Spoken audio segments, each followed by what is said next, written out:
All right, well, thanks for spending your lunch listening to me again. Uh, how many of you have never heard one of these lectures? Okay, a few of you, this is your first time. Uh, just a quick background on how this all came about. For those of you that have been here many times, keep eating and look at your phone or whatever. Back in 2014, I was asked to give a talk to a upper level management class at UNM, and the subject was, what has changed, how has your leadership changed since the great crash, since the 2008-2009 crash? And I didn't want to do a PowerPoint, and I don't really know how I got to this, but I ended up putting my presentation on a 11 by 17 sheet front and back. And that turned out to be a challenge to get everything I wanted to say on the pages. And Jeff Sweeney has been great in putting these together. And I'm now, I think, on number 12.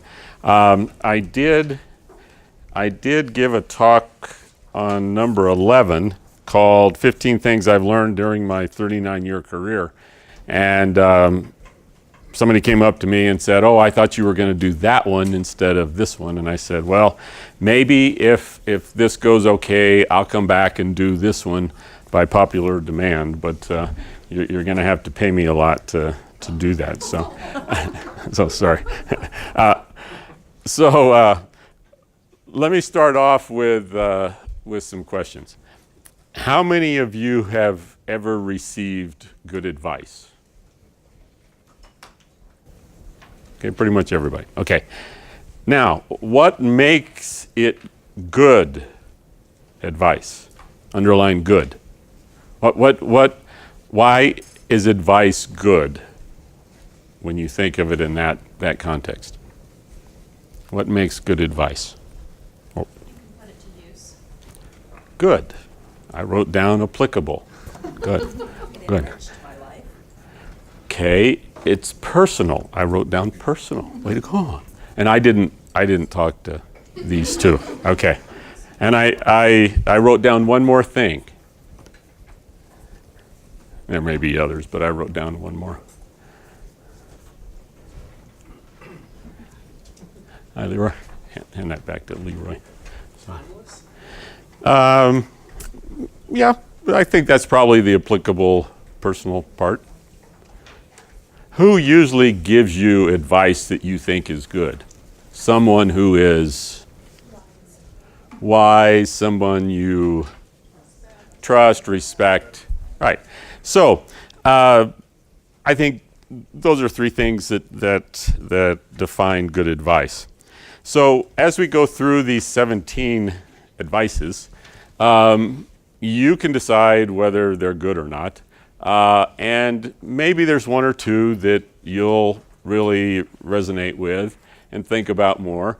And the others you'll put aside and they won't really apply to you. And I think that's okay, because we get advice from many different people.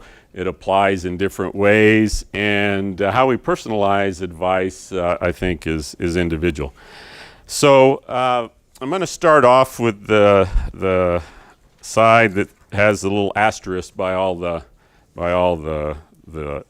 quotes. These were advices that I got, and I think many of the people who worked with Mike Emery over the years received as well. And it turns out that I found my yellow sheet of paper that I called Emeryisms, and this, I don't know when I did this, but it's a long time ago, and I would write down what Mike would say, because he was always quick with advices and things that seemed to make sense. And so this is a very valuable piece of paper, and it's where I got the ones that I listed. So let's go through these, and if you have questions along the way, let me know. I will give you a background on Mike. He was the president of BH up until when he died in 1997, and I got here in 1983, so I had a chance to work with him for that length of time, and Mike was a brilliant engineer, probably the most intuitive, creative engineer I ever worked with.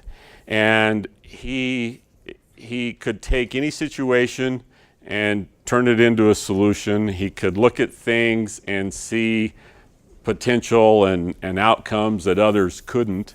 And people just gravitated to him because he was a very positive person, very outgoing. He was just a very unique and talented individual. And unfortunately, his dream of seeing high desert developed. He knew that piece of property up next to the foothills like the back of his hand, because he used to take his dogs up there and roam around, and he would look and try and visualize how the development would turn out. And it was in 1993, I think, 1993 to 1994 we started that. So he saw a little bit of it built, and other projects as well, but it was just really sad when he died. So we think about him often, and I thought it was appropriate to list some of the things that he taught us, and I wanted to share that with you. So let's start with the first one. Take the high road, it always wins. I think Mike would probably say stay out of the mud, do what's right. There's lots of times in our work where we can find ourselves pretty agitated with even people internally in terms of how they do their work. Externally, customers and how they might want things done. But he always advised us, at the end of the day, just take the high road. Take the road that's right. Do what's right. It always wins. I certainly believe that. And sometimes you really just have to step back, take a breath, and decide that that's what you're going to do, because it's easy in some of the instances to fire back, and in a lot of respects you can be right, but it doesn't mean that you took the high road. Okay, so let's see. Repeat customers are the best kind. Now that might be obvious to you, but about 90% of our customers are repeat. And why do we have repeat customers? Pardon me? They like what we do, and that's really important. And I've told you before. I think I was trying to repeat it often, that everything you do, everything you contribute is meaningful. And oftentimes we don't think of it that way. We do something and we maybe don't have the context to the project. We don't really understand how our piece fits into the big picture. I know that can happen. But realize everything that you do has a consequence, a good one or a poor one. And when you hand something off, it's got to be really good, because it implicates people down the line. How many of you have been on the tour with me?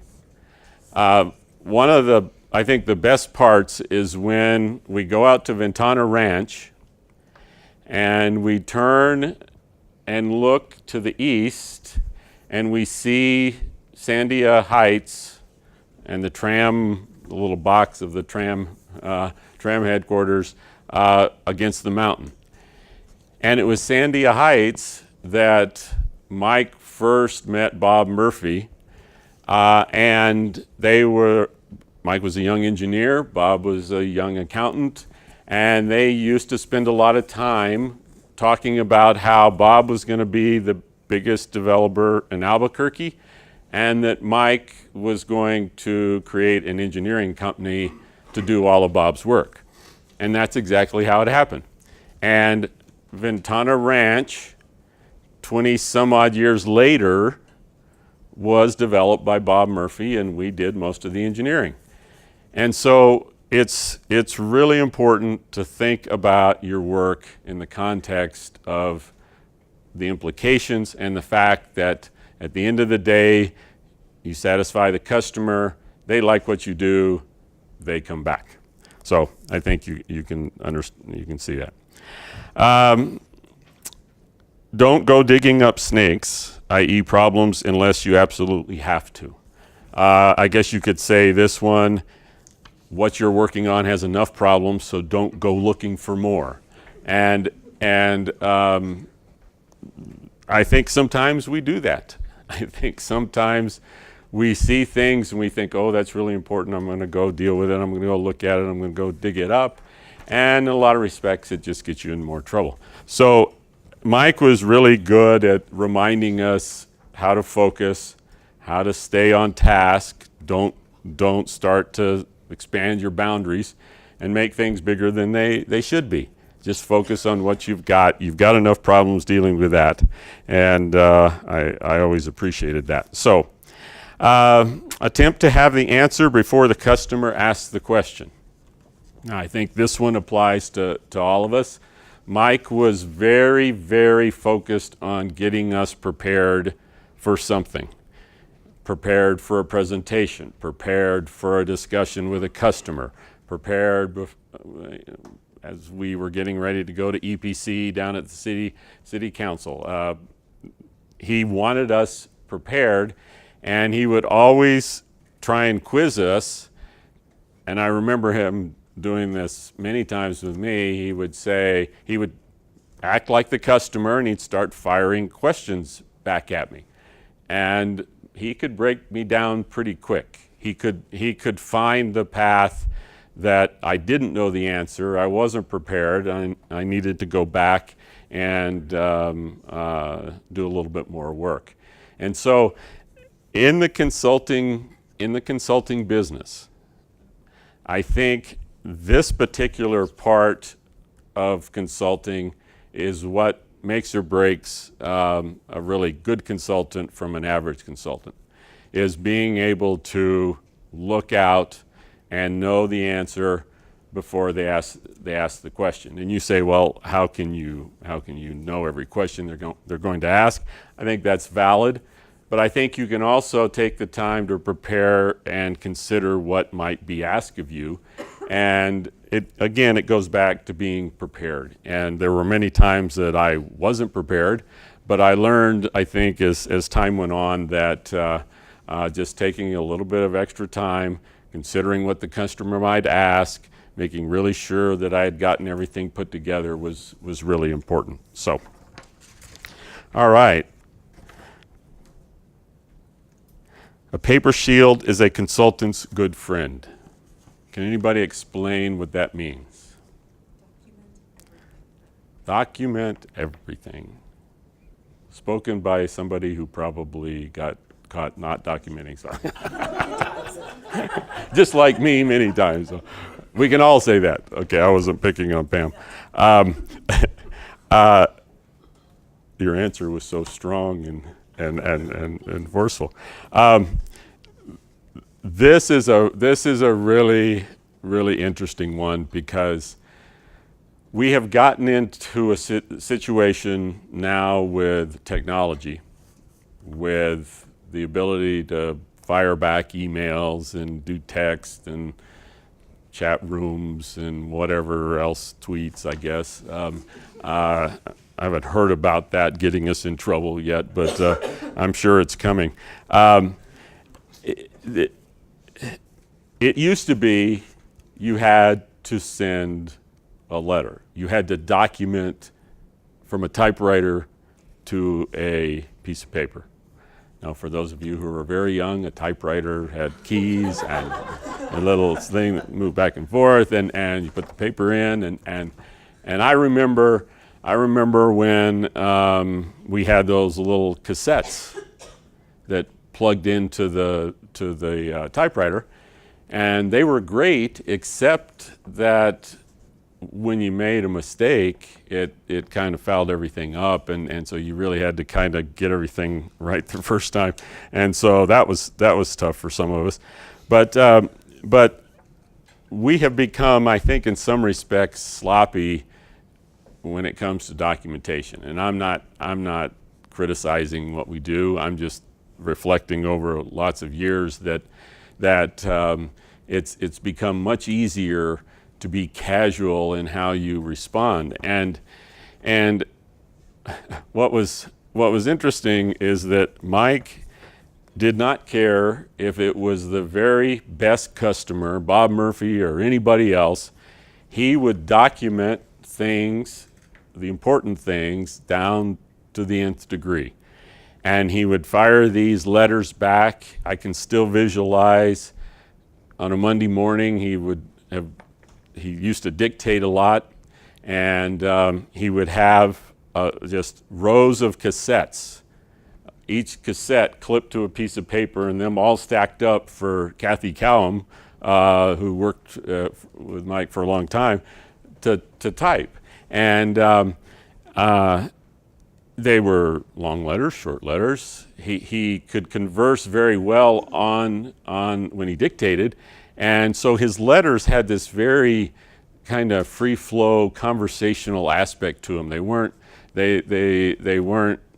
technical masterpieces, but they were like Mike talked, and he just would get it down on paper and send it out. And I would question him about, well, why do you? I mean, they're good customers. They're going to give you a benefit of the doubt, and he would assure me that that's not the case when something goes wrong. They become in some sense not an adversary, like you fight, but they have their viewpoints and we have ours, and it becomes a business issue as it relates to how it's solved. And you can have the best friendship with these people, like he did with a lot of the customers, but when it comes down to a problem, things start to get a little bit more clinical at that point, and you then have to defend yourself. And I remember very clearly, like it just happened the other day, there was an issue, there was a concrete channel someplace up in this area that the city claimed we put in the wrong location. That was the issue. Pretty big deal. Got the channel wrong. They said they designed it, built it out of the right of way. And they had told us all along that should have been, 10 or 15 feet the other direction. Mike was absolutely convinced that he had documented in a very short letter back to the city where the station was and the alignment of that channel. And he made me go hunt for the letter. And he basically said, "You'd better find it." You'd better find it, Brian. And I thought that was a little unfair, but I always tried to do what Mike said, so I started looking, and I couldn't find it. We searched. We had letters that we used to duplicate and let everybody read, and we looked at all those, and we looked at city files and the design files and everything else. And he says, "It's there." I went back and I said, "We can't find it." He says, "It's there. You'd better find it." And so we went back and looked again and again, and I think I went back several times and said, "We haven't found it." And he says, "It's there. You will find it." And sure enough, after many folders being gone through, we found it in a kind of a misfiled place. It wasn't real intuitive that that's where you would look for the letter, but we found it. And sure enough, it was just simply, dear so-and-so down at the city, for this channel design, we will start at station this, on this alignment, so many feet away from the interstate, whatever. And that's what he took down to the city. The city said, well, yes, I see we concurred with that. And BH got off the hook. We didn't have to relocate a channel, and everything was fine. And many times those paper shields, as he called them, came back to really help us. So I guess from an advice standpoint, just encourage you to be really strategic about your documentation and ask and be clear about what's important to document. And we don't have a protocol, I don't think, Leslie. We don't have a documentation protocol, correct? But you know, I've always thought about how far do you go to ensure that you have these paper shields and good documentation in place. And it's all part of the project management, the 10-step outline. Communication is a big deal, but we sometimes overlook that. So that's a biggie. All right, time is money. Mike would say that all the time. He would remind us that on the private side, the interest clock is running. People have gone out typically and borrowed lots of money to do a development. And they don't get a return until something is built and completed. So we couldn't be late. We had to get things done on a schedule. Now you might ask, well, is it just private sector work that this applies to? And the answer is no. On the public side, when you're doing a project, the municipalities, the state agencies, whoever, want to get things done so that they can spend more money. So the mindset that this only applies to the private sector and the people who have gone out and borrowed lots of money to do a project is really valid on the public side as well. And I don't think we think about it as much. The motivations of the public sector are different than the private sector. The private sector is looking for a return on their investment. The public sector is looking out for all of us. They're looking out for the public good. And those are very different perspectives and mindsets of our customers. So we have to understand that, but in each case, time, meeting schedules, deals with the money aspect of our work. And so don't think, well, just because I'm working on a municipal project that this doesn't apply. It does. They want to spend their money on a schedule that allows them to complete something, to move on to something else. So it's important. All right? It's okay to have dreams. Make sure that your work today is really good. This is one of my favorites because it really points to the fact that today creates tomorrow, and if you're looking past today, trying to get to tomorrow without considering your work today, you're going to be in trouble. Did that make sense? Kind of? You see what I think you see what I'm saying. We would come in and we'd tell Mike all the things we'd want to do and what we wanted to become. And he was really good at listening at that. And he encouraged us to stretch and to think about those things. But then he would always bring the conversation back to the moment. Well, what are you doing now? What about this project? Why are you late here? What are you doing for this customer? He would ask these questions that put us right in the moment, and it was his way of encouraging us that to get to the dreams, we have to be really good now. And I think what happens, and I've been there any number of times, I think what happens is the dreams start to get to be the focus. And we kind of lose track of what's going on right at the moment. And I guess this goes back to the importance of everything that you do, staying focused, because you cannot reach the dreams unless the moment is really, really good.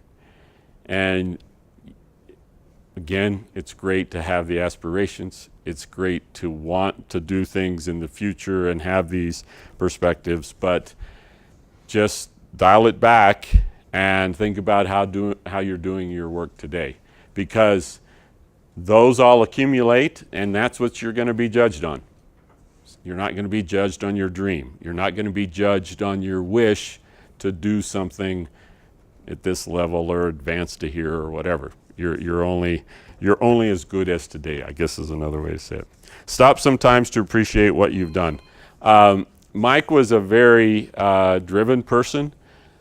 He went 100 miles an hour, it seemed. It was hard to keep up with him. And I think he and I, when we reflect and really be honest with each other, he would share about how that drivenness pushed him past appreciating what had been accomplished in the moment. And I don't know if this is exactly how he said it, but it stops sometimes to appreciate what you've done was his way of saying, don't just keep pushing, don't just keep driving to where you miss the good things that have happened. And I've had to really reflect on this personally, because in my position, for many, many years, it was part of my job to be advancing the cause. What are we going to do next? Where are we going to go? What are we going to build? What are we going to try and do? And I would be so concerned about that people would have to come and remind me that, hey, Brian, look at what we did. You need to celebrate this. You need to thank people for that. You need to reflect on how they did their job. And I would say, oops, that's right, and I would try and backtrack and at least acknowledge what had been accomplished. But for all of us, I think it's important that you do reflect on the positive things that happen, and I hardly ever look at these, but I got a publication from the Sandia Labs News. Marilyn brought it down about 30 minutes before the talk, and it says, upbeat attitude sustains John Myers in his career and his life. And here's a quote. I'm not trying to be a negative person or see the glass as half empty. I'm a half full sort of person. Because life is a great thing, we ought to embrace it and enjoy it to its fullest. And I think that kind of ties with this. You can't just always keep pushing and pushing and pushing without really reflecting on what you've got. And time goes by really fast, and I can say candidly that I look back and missed a lot of opportunities to probably celebrate and appreciate what people had done and what we had accomplished as a company. And when you really look and think about all the stuff and things that come out of this organization, it's pretty impressive, and lots of room to celebrate that. So don't lose sight of that, and you can take the message back, Leslie, that Brian says to celebrate more, and see how that see how that sounds to the leadership. Okay. All right, turn the paper over. This is a yoga saying, or at least that's where I heard it. Was at yoga. For some of you who don't know, my wife and I have been doing Bikram yoga for the last 7 years. About 1,500 classes, 2,250 hours. About 94 days in the hot room. And And most of it, interestingly enough, got done on the weekends, Friday, Saturday, and Sunday, and with a few other classes mixed in. But as we were resting and our instructors would often and do often say this: you have to take care of yourself in order to take care of others. So here's Brian's pitch on staying healthy, living a healthy life, taking inventory of that. So I look around the room, and most of you are young, in the younger class, and you probably think, no, Brian, I'm fine. I don't have to worry about it. Every time you hit a decade in your age, something else goes wrong with your body.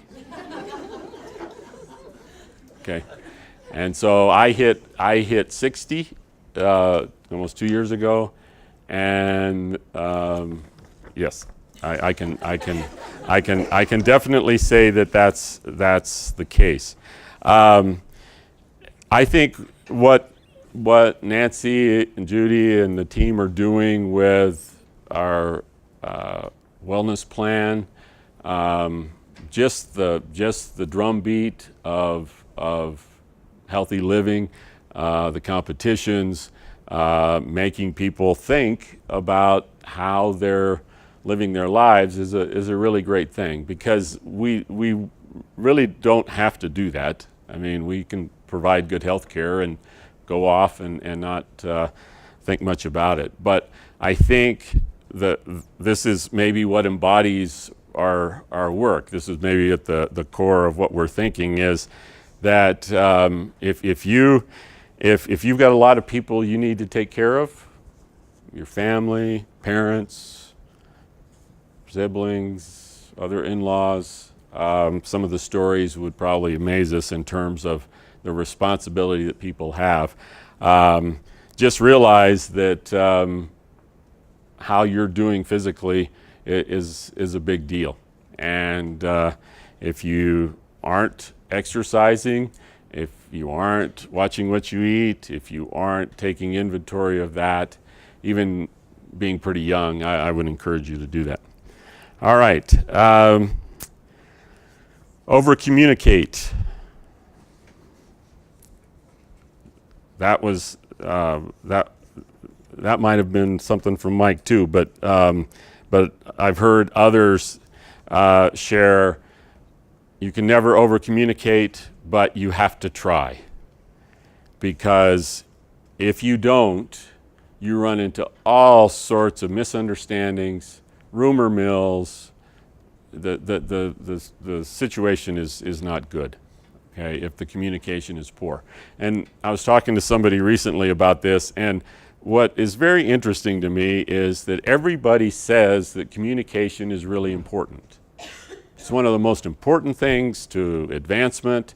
It's one of the most important things in a company. But then when you ask, well, what are you doing specifically to communicate better, you can't answer the question. You can't answer it personally. Most of you can't, I don't think. I couldn't answer it many times when I was leading, and I couldn't put on the table a communication plan. And when I would say that, I got to go back and do a communication plan. Did I ever do a communication plan? No, I didn't. And I haven't seen a communication plan at BH in a long, long time. Now, I'm not going to have Leslie go back and tell them to do that, because that would be, they wouldn't listen. The point here is just think over communicate. Think over communicate with your customers on your projects and interpersonally. Try and do more than is necessary, and you'll probably be right at the edge of what you need to do. Okay? All right? Give the customer more than they expect. Now, this is a tricky one, because some of you will say, Well, we don't have the budget for that. We weren't contracted to do extra things. All I hear around here is follow the contract. Don't stray from the contract. Just do what's in the contract. And all of that is valid, okay? So a qualifier here is, this is not big stuff, okay? This is not, they pay you for one design and you do two, okay? That's silly, but it's come up that, well, I can't because it's going to cost money. Can you think of things that don't cost anything, it's not extra stuff that you have to pay for, that would really be something that the customer might really appreciate and not expect? Can you think of an example?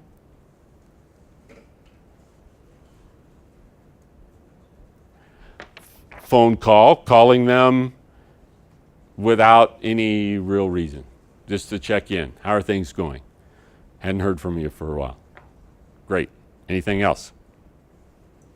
Knowing as a person. Getting to know them better. And that's a great point, especially when you work with somebody for a long time, is you start to understand who they are, and sometimes you can support them in that way. A lot of times you get to know about what's causes that are important to a customer, and we can support those, and we do a lot of that. What else? Those two weren't on my list here. But what about taking a schedule and shaving off a couple days instead of always delivering right at the last moment or a few days later? Or what? You take a schedule and you beat it. How about you've got a T&M portions of your contract, and you're so efficient that you don't use up all the money in the T&M. Customers, when they see that and there's a maximum, they pretty much fully expect that you're going to spend the money. And when you don't, they can be very, very pleased, and it's due to your efficiency. How about thinking about ways to save the customer money on the project that really forces you to step back and reflect on that aspect? So, small things we've talked about: stopping by to say hi, taking a delivery on the way home. Again, I think you can see the point here. All right. Don't sweat the small stuff, as in small problems. Okay. This one, there's enough big problems, so just kind of bypass the small ones, right? They're there. I'm not saying that detail isn't important. Detail is critically important to our work. But there's a gradation to problems, okay? And I've seen individuals who seem to take the smallest thing and turn it into a big thing. And all we had to do was just bypass it and go work on the big thing, and don't make the small thing the big thing. Okay? All right. A strong relationship takes lots of effort. Relationships are really important in our business. Very important. We are a relationship-based business. We get work primarily because we have a relationship with that customer. And this encouragement from a good friend of mine who constantly is asking me about how are my relationships, and then reminding me that I have to be very intentional about the relationships and invest the time to make them really good and strong. Because you might find this surprising, that's not my nature to do that. I have tons of relationships. I mean, hundreds. I have very few really close relationships. And I tend to come in and out of relationships pretty easily, sometimes casually. And I have learned over the years, and it was Mary Carter, who retired a couple years ago, who looked at me, and I can still remember her saying, "Brian, get to know us better." And this was about the time we took over, and we were talking about how we were going to work together as a team, and back in 2003. And her advice was, get to know us better. And it goes to this: a strong relationship takes lots of effort. So what did I start doing? I started taking the leadership team mainly. Sometimes there were staff that I would go to lunch with, but we started going to breakfast and lunch on a regular basis, 4 or 5 times a year. And getting away from the office, sometimes not having an agenda, sometimes wanting to go over certain things. It always seemed like we got a lot done by just taking the time to invest in the relationship. And you'll have to ask the leaders in the room what that meant to them. But for me, I think it went to that intentional part, and it reinforced that if it's going to be really good and it's going to be really strong, you have to make the effort to get it there. And it takes a lot of effort. And I look back at things that went wrong, things that we didn't do well, and a lot of times the root of the issue was the relationship itself. Sometimes it was communication, but a lot of times it had to do with issues in the relationship. So this is one to really think a lot about. Be kind and helpful. These are some of my favorite characteristics, and this was encouraged of me many, many years ago by another friend in business. They were talking about characteristics that they thought were important in a person and in a leader, and it was always unusual to me that they picked these two. But as time went on, I started to realize that I got to where I was because other people helped me, so I needed to help back. And this sometimes is a pretty tough environment, to be honest. There's a lot of activity, there's a lot of pressure, there's a lot of demands, and it's easy to kind of let that get to you. And I could list many times where it got to me, being candid. So kindness is one of those attributes that when you think about it, if you're kind to others, it really starts to kind of pull back, those situations where you can find yourself being pretty unreasonable, pretty demanding, not very kind to other people. So important characteristics, and it was a good piece of advice. Don't use slopes of 0.5%. I thought I had to put something technical in the present, so that you knew that I was aware of technical things. I didn't do a lot of design. That's why I came to BH, was to do design. I only did it for about 6 months, and I wasn't very good at it. So I'm just being truthful. If certain things wouldn't have happened, I wouldn't have lasted. Interesting story. Down in the valley, there's a Smith store. I don't know whether it's still there on 4th Street. Is it still there? Yeah. Have you heard this story? Okay. We did the engineering on it. Told them, put an extra foot of fill material to get the slopes to be 1%. No. Can't do that. Too much dirt. No. 0.5%. Mike wrote him a letter and said, we will do this, but we're advising you that this will cause problems. Well, the contractor wasn't very good, and they created a bunch of bird baths all over that parking lot.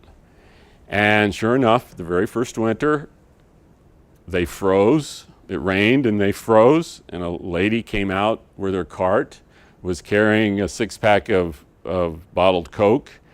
The cart got away from her, her feet went out from under her, and she landed on the bottles and severely cut her arm, and it was very, very serious.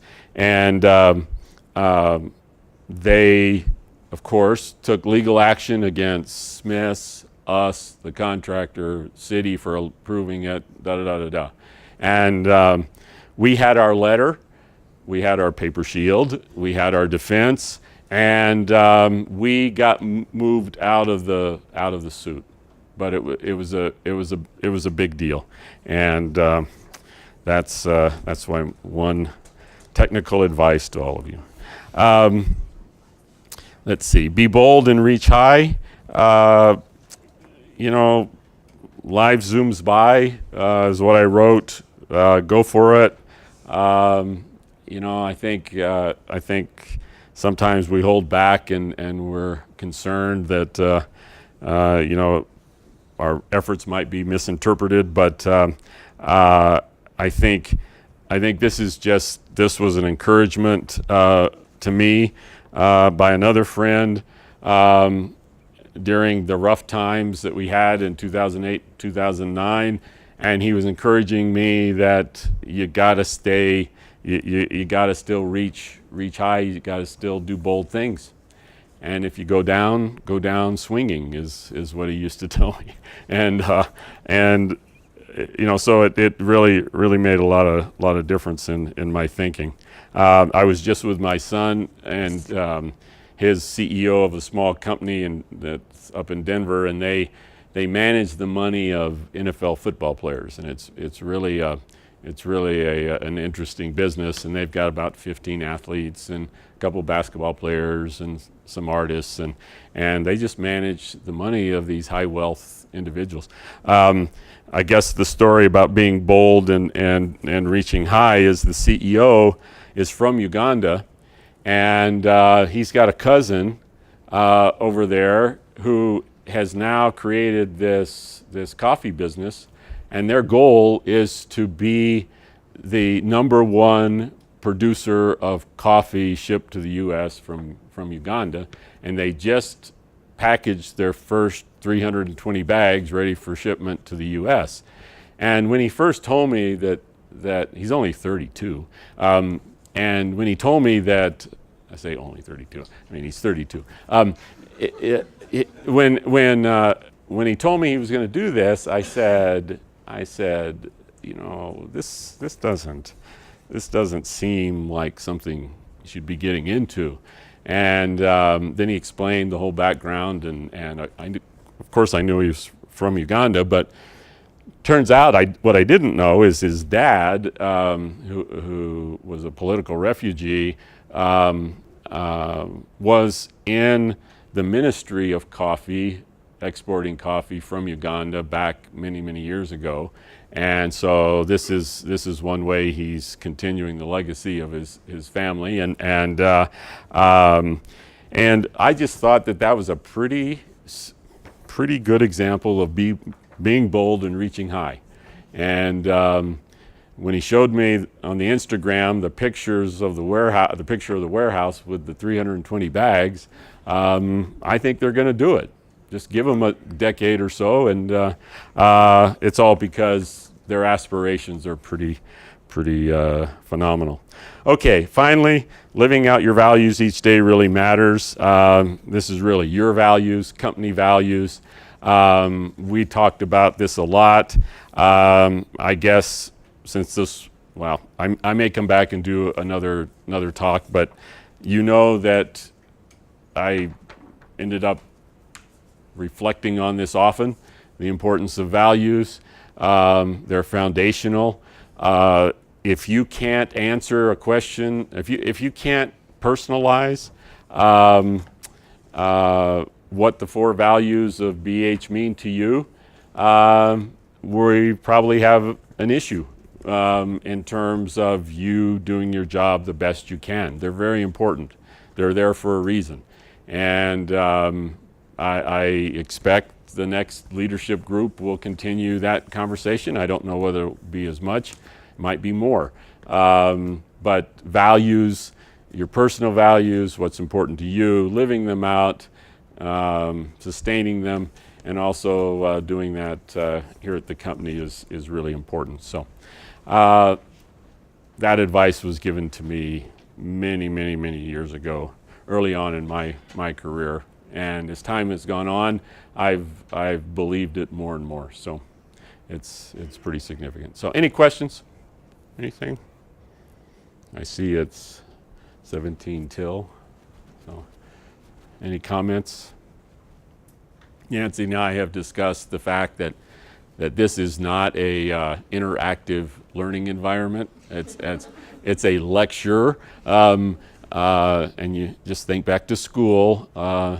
You know, when the professor was lecturing, you didn't have much to say, correct? So I apologize if some of you expect a little bit more interaction, but we did start off with a question, audience participation, Nancy. That was just for you, by the way. That was just for you. So, anything? Well, I've enjoyed giving these. Somebody suggested recently that we maybe try and publish them. That takes a lot of work, and I'm not sure I'm ready for that just yet. But I will be contemplating and thinking about what I'll do once I leave. This week will be the last. I will officially shut down the computer on Thursday, and so I won't be back. So unless I'm called back to give a talk or something like that, and I've offered to do that. So just keep doing great work. Keep working well among yourselves, and things will be fine.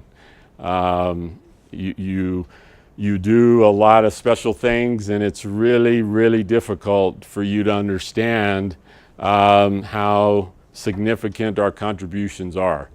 But they look, many people look to us, know about us, and have been impacted by just driving around the city with the work we've done. And there'll be lots of good things in the future, I know. So thank you. Have a good afternoon. Bye.